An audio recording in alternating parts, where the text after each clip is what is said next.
All right. Good evening, ladies and gentlemen. Good evening, Dr. Jeter and EDD 6226. This is Jonathan Higgins here, and I'd like to welcome you to the Education Daily Social Distancing Show with none other than myself, Jonathan Higgins. I'm coming to you live from my children's playroom, as you can see, which was once a bar and is now taken over with laundry, a treadmill we never use, and various other activities for the children. And tons of child crap. But today I'd like to start off by taking you on a tour through our class, my favorite, graduate class thus far, EDD 6226, and I'd like to begin with looking at what makes foundations of research and curriculum instruction just so valuable to us at UF in this program. All right. We begin with the first week of readings, in which we read the Schulman article on comparing the PhD to the EDD program and the PPD. And, I got to say, wow, that was mind-blowing, Dr. Jeter. I got to tell you, if you want people to drop in the first week of school, there is no better way than to, tell them how useless an EDD program is and how inferior the degree that they'll end up with is. So thank you for that. But let's see. Wait, let's take a check. Yep, still 20 in here. Okay, so all are accounted for. Looks like that trick didn't work on any of us, Dr. Jeter, but good luck next year. All right. So on the Social Distancing Education Daily Show here, we're going to move right into Boyer's Ideas of Scholarship, in which we examine different types of scholarship, and the scholarship of teaching really hit home to me because it takes into account all aspects of scholarship, and really in order to teach, and we see that here, in order to teach, you really have to become a master in what you are teaching and a master in what you are conveying. And I guess that's why we all chose this EDD program and why we're all so passionate about what we do. I think we're all working very hard to dispel that age-old adage, those who can't do teach, and those who can't teach college. But we all know there is so much scholarship to teaching, and that teaching in some sense is the deepest level of scholarship, at least to you and I, because that's why we're in this program. All right, our next section was even more fascinating because that really got us into research and starting to look at subjectivity in research and humanizing research. Here's where I really began in looking at like Kuntz and Wren and Tuck and Yang, where I really began to reflect on my own process of doing research. Who am I researching? Who am I reading about? Am I researching them or these people because they're in a marginalized place of society? Am I suggesting, the students that I'm researching are feeling pain or are oppressed in any way? That to me was mind-blowing as well, and it really made me reflect on what I do every day. I got to tell you, I struggled at this point with, is everything I'm doing here in researching fundamentally morally wrong to those who I'm studying, but I think that's what we need to continue doing. I think we need to continue researching and encouraging inquiry into why certain groups are marginalized populations and so forth, and what we can do to overcome that.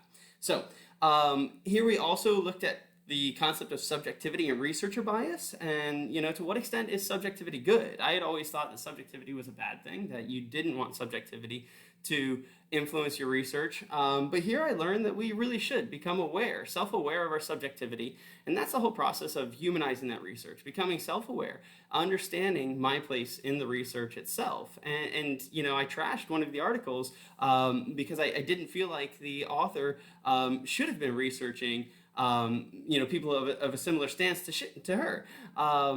Yet a lot of my group members, we went back and forth, and they really got me thinking, got me to realize that is crucial, and that it is important, and that is okay, because it gives her an additional perspective. So I really did a lot of self-reflecting in that module as well, or the end of that module. Moving right along, we then kind of molded our course to look at qualitative research, quantitative research, and mixed methods research. And with us tonight, I've got a very few very special guests for you to provide us a bit more guidance on research methods. So I've got with us in the studio Quantitative Tony, Qualitative Lenny, and Mixed Methods Mary. Quantitative Tony, why don't you, take the floor for us and tell us exactly why quantitative methods is the best? Well, that's easy, Jonathan. Numbers, all about numbers. Numbers.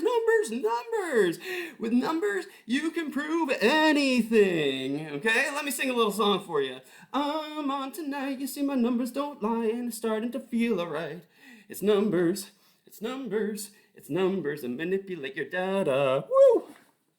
All right. Thank you, Tony. That was interesting, wasn't it? Let's take a shift and let's hear from Qualitative Lenny. Qualitative Lenny. Yo, what's up? I'm Qualitative Lenny, and I'm here to say that personal stories are the only way. There's nothing in the world that narrative can't prove, and if you think numbers are the best, then your research is crude. Come at me, Tony. Come on. What you got? Okay, all right. Well, that's getting a little heated here. Lenny, Tony, take it back a notch. All right? Okay, chill out, guys. Okay, next, ladies and gents, we are going to hear from none other than herself, Mixed Methods Mary. Hi, guys. Jonathan, thank you so much for having me on the show.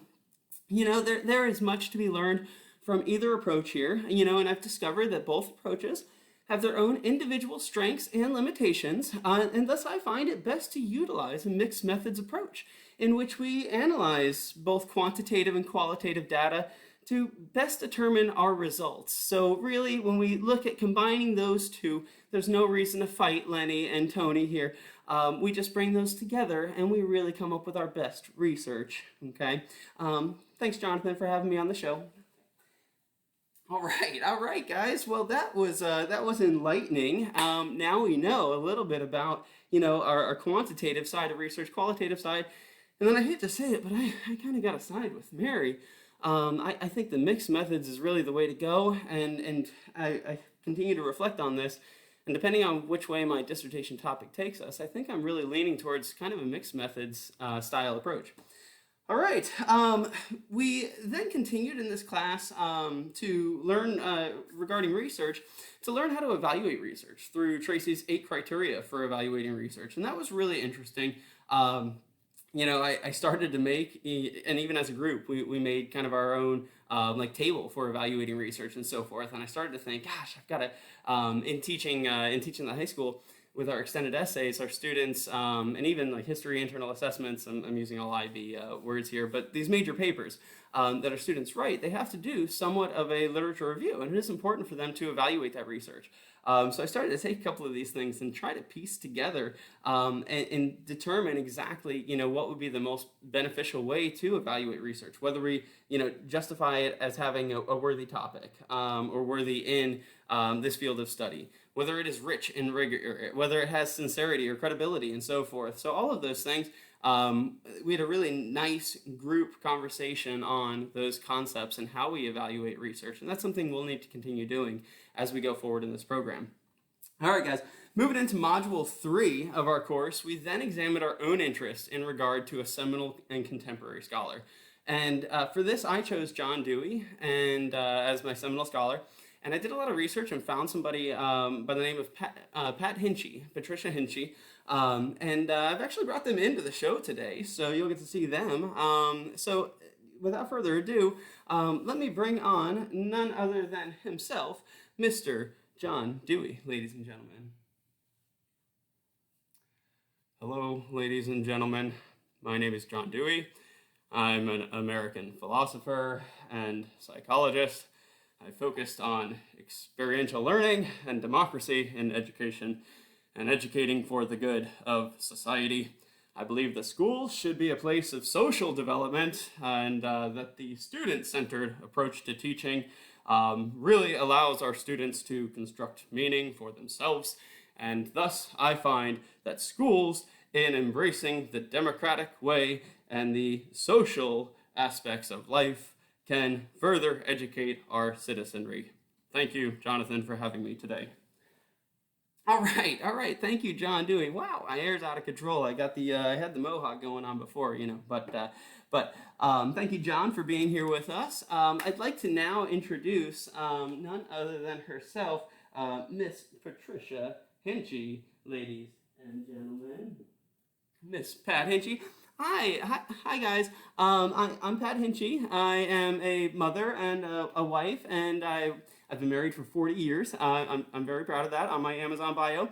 I am a grandmother to 4 grandchildren, and I have a rescue Shih Tzu, which I'm so excited about. I'm currently retired. I received my EDD from Teachers College at Columbia University, so there's hope for you guys too.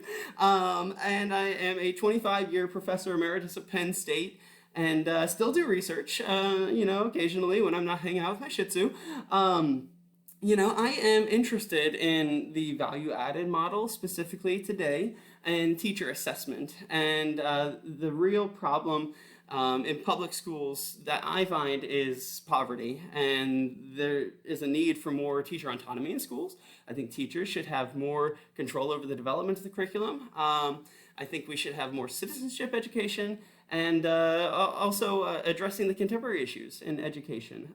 Through my work, I've really hit on a number of things that I think are still pertinent to today, and I would encourage you all in your dissertations and in your development in your EDD program to move forward and continue to look at things like that. So thank you for having me on the show, Jonathan. I wish you guys the best. All right. Thank you, Pat. Her work inspires us all. And I can't say enough good things about what I've learned about her, and I am really interested to continue learning about more contemporary scholars like that. Wait, guys, wait. I just got a notification that none other than my old friend, an old friend of mine, has just pulled in to say hello. Ladies and gentlemen, please welcome Johnny Saldana. You shit, fuck yeah! All right, woo, okay. Woo. All right, ladies and gentlemen, yeah, all right. Listen here, I'm a kick-ass, pissed-off qualitative researcher, and I'm here to tell you what kind of bullshit you pretentious little educational doctorate. Okay. Guys, I am so sorry. I am so sorry that guy got in here. Listen, wow. I don't know how he made it past security. I'm going to get a beer with him after the show, unfortunately. I think it's his sixth. But that guy, he's one of those friends that you just try to get rid of, but they keep coming back. And I loved reading his work. I thought it was interesting, but I don't want to be caught dead in public with him. So, all right, guys, back to the show. Let's stay focused here. Sorry about that. From there, moving forward, we kind of learned about the importance of literature reviews, and we started working on developing our own literature synthesis and matrix. And this is where the ideas of our synthesis from our first week together really began to reemerge. I didn't realize in our first week when we talked about synthesizing ideas and pulling things together in those postings, exactly what it would mean then in the literature synthesis. So I really began to understand how the importance of researchers engaging in conversation with one another from our discussions of Boot and Beale and Denny and Tewksbury. Yep, that's a good one. I really learned a lot about how to then synthesize these sources and ideas, and have started what will hopefully be my research topic for my dissertation.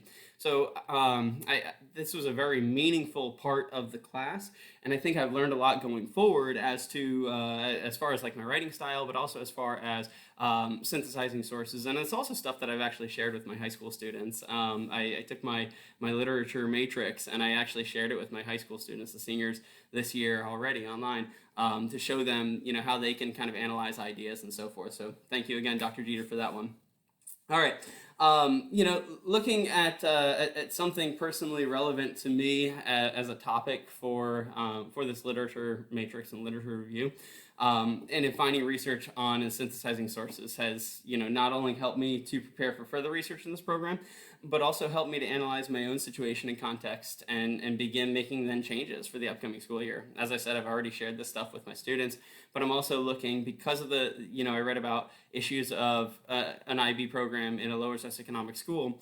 I'm looking at support structures that I can then add into my courses and my school this year. So again, I think that's been a very useful, very productive thing that I've been engaged in this summer. All right, guys, I won't dwell, but lastly, I arrive at Module 5, where I take a step back and kind of reflect on my time in this course, the growth I experienced as a student, as a researcher, and as a practitioner. And I look forward to the next step in this educational process. Kind of looking at those reflection questions. My identity as a practitioner scholar has evolved to allow me to situate myself within the research, to learn, to allow the researchers to talk to one another, and then find my voice also in the research. I'm excited to learn more about my given context, and then to take what I'm learning and researching back to my school to implement programmatic change for the betterment of my students. And as I said, I'm already looking to do that now.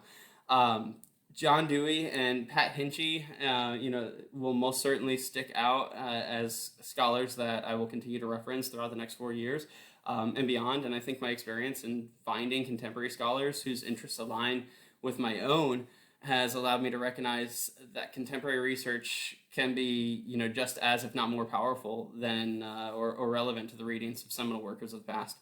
I also really enjoyed connecting the information that we learned in this class, and the readings from this class or the class EDG 7252, the Perspectives in Curriculum, Teaching, and Teacher Education.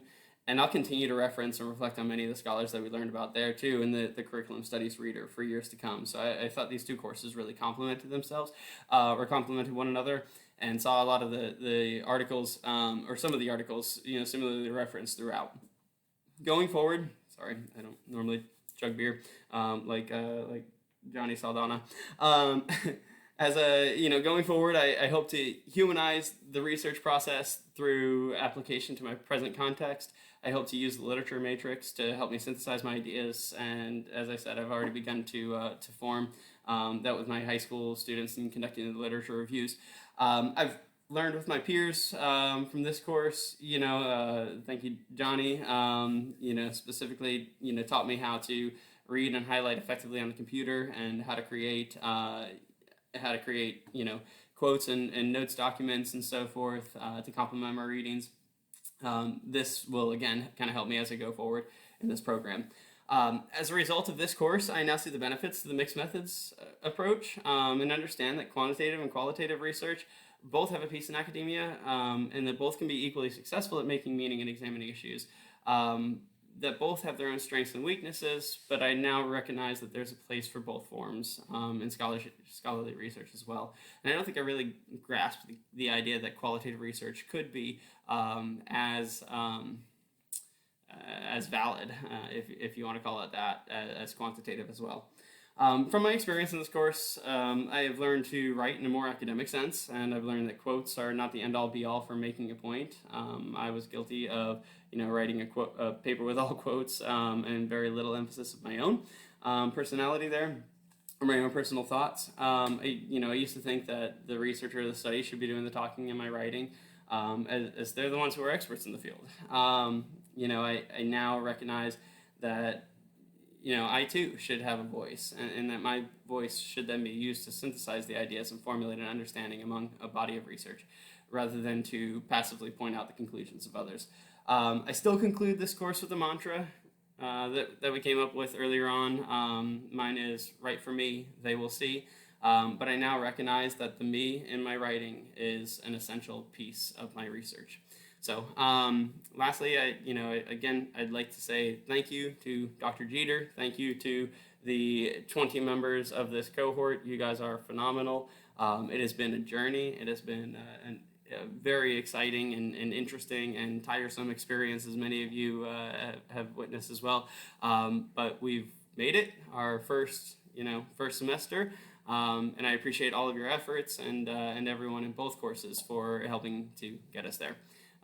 With that said, this has been another edition of the Educational daily social distancing show. I'm your host, Jonathan Higgins, and I wish you all a good night.